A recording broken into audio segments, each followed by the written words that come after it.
見到而家最大熱天時，但係攞住件羽絨過關，點解咧？因為我要去一個可能比較凍嘅地方。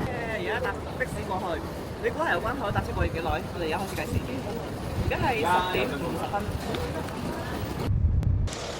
我哋由呢個深圳灣口岸嚟到呢度咧，大概用咗40分鐘車啦。咁同埋咧，可能啱啱開啊，正確啲嚟講係未開啊嚇。今日係26號，而佢正式開張嘅時間係29號。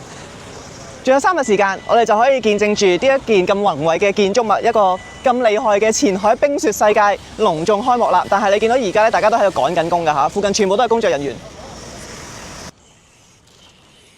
一入去已經見到一班好專業嘅朋友仔，你睇下呢班朋友仔係 full gear 嚇，佢哋真係認真嚟體驗滑雪場㗎，而我係睇人滑雪㗎。嚟到深圳前海呢度睇人滑雪同埋體驗滑雪啦。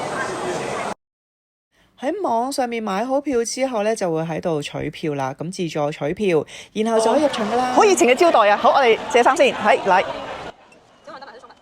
因為我自己係冇裝備嘅，所以就要喺度租借呢個裝備啦。咁其實佢都好齊 size 嘅。咁你報咗自己嘅身高啦，同埋鞋碼咧，佢就會幫你準備噶啦。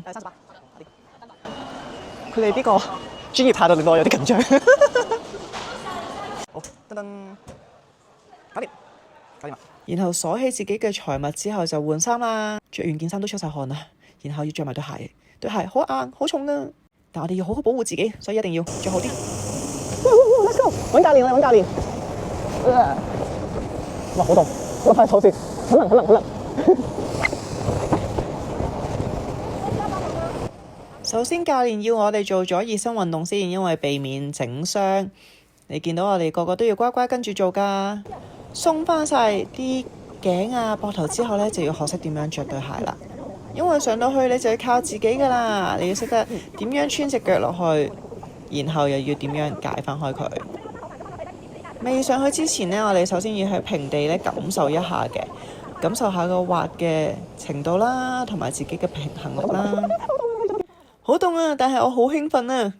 今日入場好大部分嘅朋友仔都係專業人士，見到佢哋首先自己嘅裝備都非常之齊全啦。我呢仲係喺個初學者嘅階段，所以我仲喺個平地度搖下搖下搖下。呢個係一個全亞洲最大嘅滑雪場，所以其實都真係好高㗎。見唔見到我啊？我喺度啊！我仲喺度影緊相。我呢個新手要出發啦！我要專心去玩啊！拜。